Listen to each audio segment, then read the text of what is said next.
Hello बच्चों, चलिए प्रश्न को देखते हैं। प्रश्न दिया है, निम्न में से कौन सा व्यक्ति यानी वाक्य की बात की जा रही है यहाँ पे। वाक्य रुधिर घटकों तथा श्वसनीय गैसों के संबंध में सर्वाधिक सही है। आरबीसी ऑक्सीजन, यहाँ पे होगा ऑक्सीजन का, जबकि डब्ल्यूबीसी केवल कार्बन डाइऑक्साइड का परिवहन करते हैं।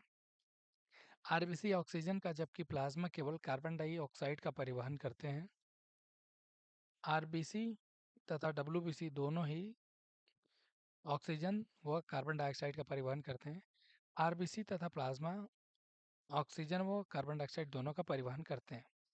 तो इस प्रश्न की मुख्य अवधारणा को समझते हैं। मुख्य अवधारणा जो है वह गैसों के परिवहन से संबंधित है।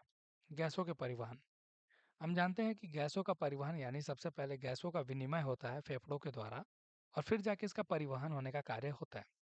और हम ये भी जानते हैं कि जो ऑक्सीजन एवं अन्य गैस, जैसे अगर हम कार्बन डाइऑक्साइड को ले लें, तो यह जो होता है इनका परिवहन करने का मुख्यतः जो कार्य होता है वह आरबीसी के द्वारा होता है। आरबीसी क्या करती है कि इन गैसों के साथ क्रिया करके, जैसे आरबीसी का काम होता है ऑक्सीजन के 4 अणु और कार्बन डाइऑक्साइड के 8 अणु को एक साथ ले जाने का कार्य करती है।